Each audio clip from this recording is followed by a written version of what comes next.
the overall good is equal.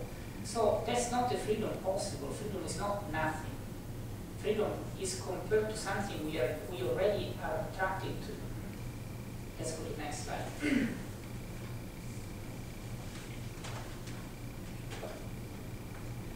Okay, so free will basically comes from reason. We already explained this, and here I can go definitely much faster. So why is it that we are actually free compared to the means?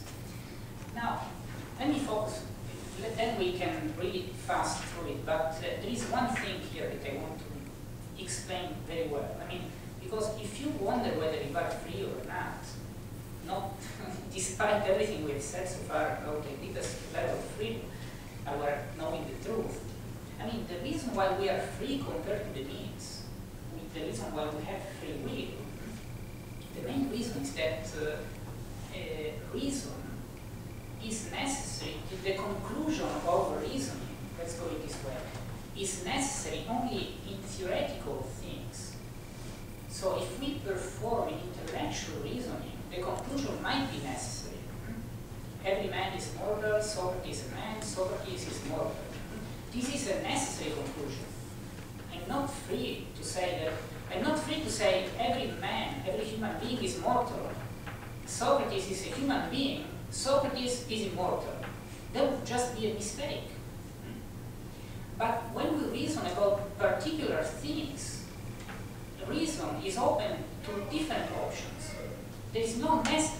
If you wonder whether it's better for you right now to stay here, or to go to the movie, or to go to study something for your class tomorrow, or to play tennis, or to go to sleep, or there is no necessary conclusion to this reasoning.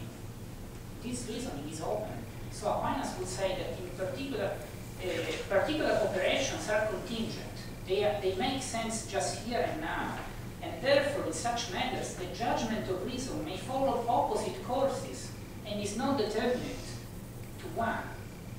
So this is the main reason by our free will, since it's the very reason desiring something.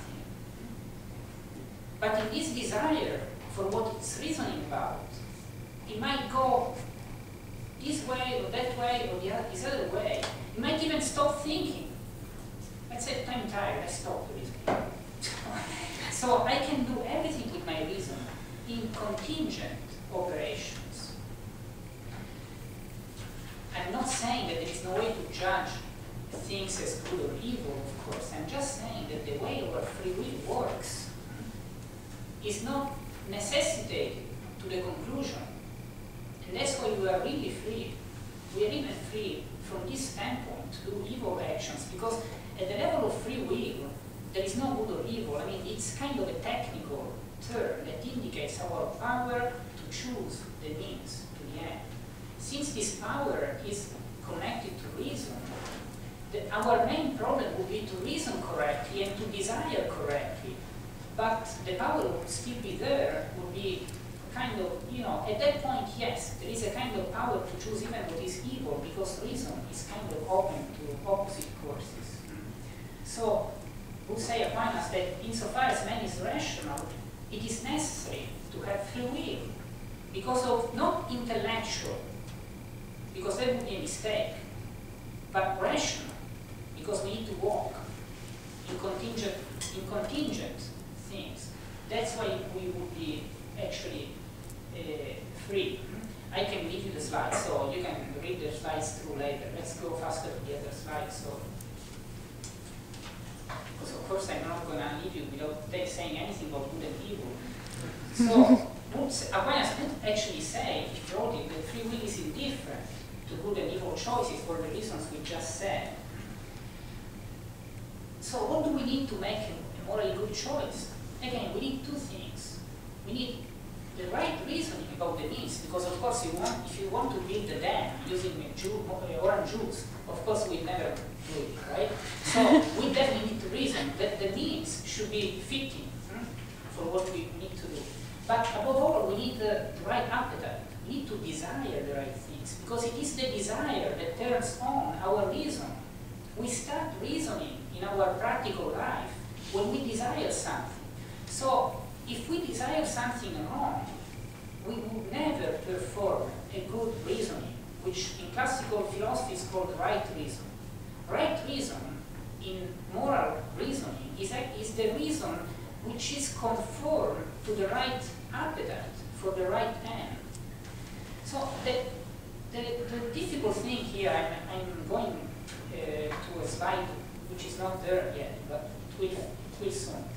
But the main problem in moral philosophy is not that much to reason correctly, but is to desire correctly. And that's why the main focus in classical morality is about moral virtues.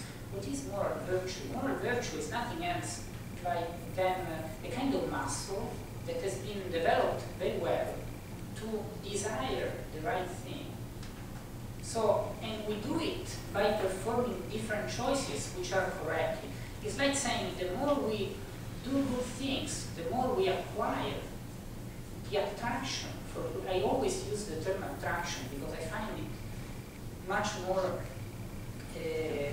much clearer to our mind for the kind of dynamism of human action. We need to be attracted by something in order to move towards it, right? So this attraction can be either worse or better. We need to make it, it's like if I try to be sincere every day, to be punctual every day, I make my muscle stronger to be attracted the right way to that kind of goal of my life. This might be more complicated, but for me, for example, for me and very many of my friends, it works perfectly with sexual ethics. For example, I think that when you are trying to kind of teach yourself to act properly in some, for example, in that area, you would dislike, you would feel extremely uncomfortable with something like pornography. I'm talking about hard pornography, not just seeing a naked girl. I mean, something hard would be so ugly, because I'm attracted to the beauty of ethics, right? That it's not like I'd like to watch it, but I can't. No, actually, I even feel pain in watching something that is so far from my real understanding of something. It's like, let's say that, let's use a different example. If I try to all the time treat nicely my younger brothers and sisters, it's not like today, like to keep them in their faces, but I can't. I'm not like a serial killer who has to restrain himself. I mean, I don't feel any attraction for something that is evil in that area. And that's why, that happens because I tried to live my life and I lived with people who helped me with their examples and the environment. And I actually made stronger my attraction in that area, for example, sexual ethics or friendship, which is a kind of muscle that has been well shaped in order to feel the attraction for what is already right. At that point, since I'm attracted already to what is right, my reasoning will be performed correctly to reach that end, which is already morally right. So Aristotle would say that the person who has good moral virtues would be the kind of, would incarnate the right reason. He would be the rule of reason, because reason will be just led spontaneously to what is right.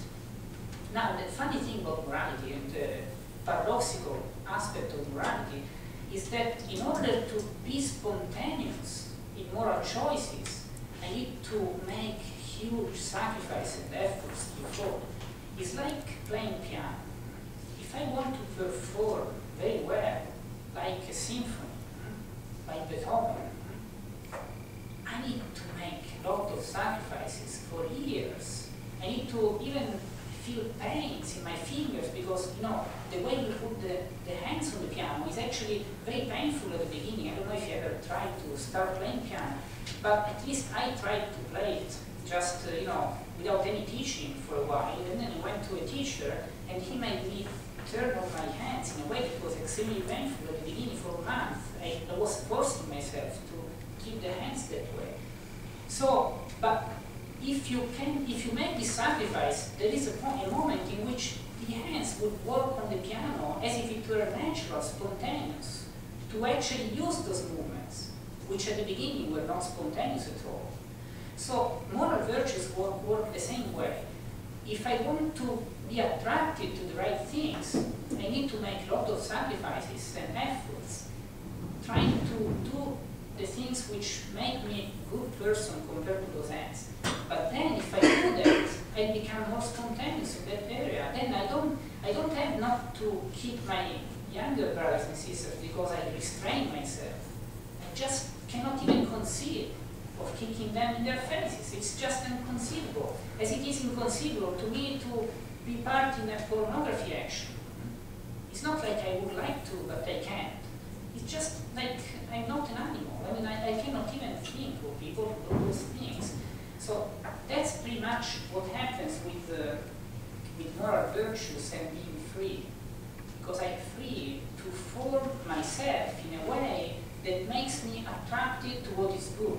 And then my reason will start working properly towards those ends. Okay, let's skip this part of the slide and then go to the next slide. Then I promise I'm basically done. So here is basically summing up what I've just said. There is a deep interaction between appetite and reason in the practical reasoning that leads human beings to their actions / choices is the same thing. So here the main focus you will read it through. I mean, I'm going over the 8 minutes. So let's say that the kind of freedom of performing on the piano very well has been called, I think, successfully by especially Helen Overman and Sebastian Kers. I don't know if you know about him. He called this freedom for excellence. He's saying like the next level of freedom, because the basic freedom would be actually choosing the means, whether good or evil. The excellence would be like performing on the piano. So being refined in moral actions, like saying, I'm so well trained in love that I know how to perform that special action which today will make my mother happy. So, but I'm very well trained in this love to make that choice. Otherwise, I might be totally out of context. I try to do things which are nice to other people, and they cannot do them. I mean, sometimes we have people like them, like this around. They don't know exactly what to do. They would like to, but they cannot because they are not trained. They don't have moral virtues. Let's go faster, and we are almost done. I mean, I have some slides on the catechism, but I was not actually planning on commenting on that. So I already said that, so let me just go back to it. Freedom is self-evident. What does it mean? That it cannot be proved that we are free.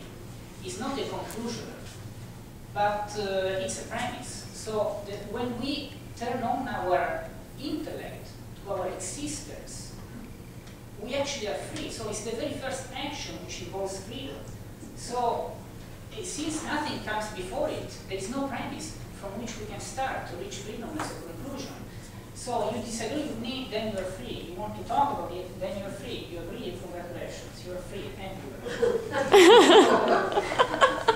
So let's go to the next slide.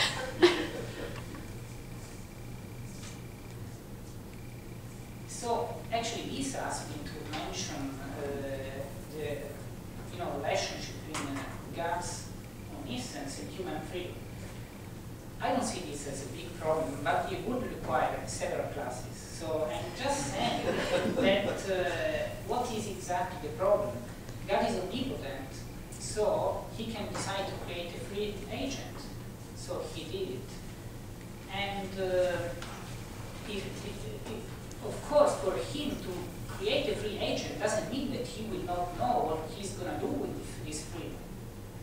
But that doesn't mean on a different level the agent is not free. It just means that God is kind of